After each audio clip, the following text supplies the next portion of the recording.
হচ্ছে সবকিছু ভেঙে চুরে তছনছ? আমার মনে হয় আসলে ডে বাই ডে যা হচ্ছে, প্রিয়তমা দিয়ে ভালোবাসা শুরু করেছে, তুফান দিয়ে তুফানের মতো উড়িয়ে দিয়েছে, রাজকুমার দিয়ে সকলের মাঝে মন জয় করেছে, বরবাদ তো অলরেডি মেয়েরা বরবাদ হয়ে গেছে, আশা করি ছেলেরাও বরবাদ হয়ে গেছে, তাণ্ডব কিছু একটা হবে। বিশেষ কতটুকু বরবাদ হয়েছে বরবাদের সবকিছু দেখে আসলে? অবিশ্বাস তো 2008 সালেই বরবাদ হয়ে গেছে। এটা ভালো ছিল আসলে। তাণ্ডব কি আসলে সবকিছু তাণ্ডব করবে কিনা? যতটুকু আমরা দেখেছি ছোট ছোট ক্লিপস অলরেডি বের হয়ে গিয়েছে। অ্যাকচুয়ালি আমরা দোয়া করি চলচ্চিত্রের জন্য যে এইভাবে যে সুন্দর সুন্দর কাজগুলো আসছে, সো এটা যেন চলমান থাকে। লাল শাড়ির পরে পূজা প্রোডাকশন হাউস থেকে আমরা কিছু ছবি এখনো পাচ্ছি না।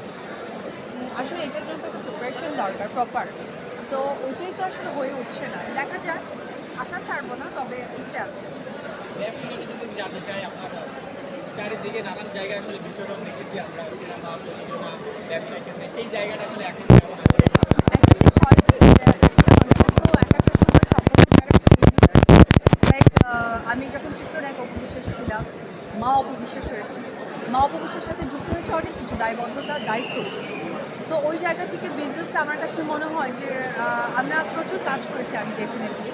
সো ওই জায়গা থেকে না বিজনেসটা এই সময়টা আসলে করা উচিত। এটা নট অনলি আমি, এটা আমার মনে হয় যে বলিউডের ম্যাক্সিমাম তারকা অভিনেত্রীদেরকে বা অভিনেতাদেরকে দেখলে দেখা যায় যে তারা কিন্তু বিজনেসে নিজেকে ইনভলভ করেছে।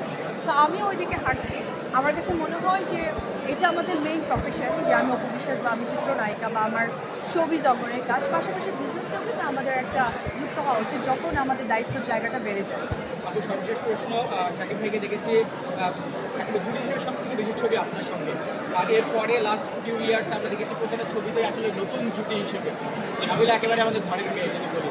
এবার কেমন দেখলেন যে একটা ক্লিপসে এসেছে আসলে কেমন করবে নাবিলা? সাবিলা। সরি সাবিলা। আচ্ছা, সাবিলা। আমি মনে করি আমাদের বাংলাদেশের যত নায়িকারা আছে বা কাজ করছে বা নতুনভাবে সাকিবের সাথে কাজ করছে, তারা মোস্ট ট্যালেন্টেড। তো সাবিলা নূরের আমি অনেক কাজ দেখেছি, বিশেষ করে আমি ওর বেশ কিছু বিজ্ঞাপন দেখেছি। ও অনেক ট্যালেন্ট একটা মেয়ে। আমার মনে হয় সেই ট্যালেন্টটা আরও যুক্ত হয়েছে বাংলাদেশের সুপারস্টার না, আমি বলবো যে মেগাস্টার শাকিব খান। তো আমার মনে হয় যে সাবিলার জন্য এটা একটা অনেক বড় একটা ডেবিউ হতে যাচ্ছে চলচ্চিত্রের মধ্য দিয়ে। হোপফুলি ও অনেক ভালো করবে, অ্যান্ড আমার অনেক দোয়া। আপনার দৃষ্টিতে তাকে কেমন লাগছে? এক্সক্লুসিভ যদি একটু বলতে চাই আপনার দৃষ্টিতে সে কেমন? অ্যাকচুয়ালি আমার দৃষ্টি দিয়ে কথা না, সে ভালো কাজ করবে বিধায় শাকিব খানের সাথে তার ডেবিউ হচ্ছে। Thank you very much, thank you everyone. BJP হচ্ছে এক যুগ পেরিয়ে 13 বছরের প্রধান একটা অভিযোগ দিতে হবে। এটাও দিয়েছিলাম আমার ফেসবুকে আমার বাচ্চাকে নিয়ে। আর ঈদের সিনেমা আসলে ওইভাবে দেখা হয়ে ওঠেনি, কারণ অপবিশ্বাস চিত্রলেখার পাশাপাশি একজন ব্যবসায়ীও ব্যবসাতে একটু মনোযোগী হয়েছে। সো ভেরি সুন দেখে ফেলবো এক এক করে, এবার প্ল্যান আছে। বরবাদ দেখা হয়েছে কিনা? স্পেসিফিক না, যেহেতু চলচ্চিত্রের সব কিছু সিনেমাই আমার, আর ডেফিনেটলি বরবাদ হচ্ছে আমাদের ঘরের ছবি। তো এখনও কোনোটাই দেখা হয়নি, বাট দেখবো। তাণ্ডব কেমন হবে বলে মনে করেন?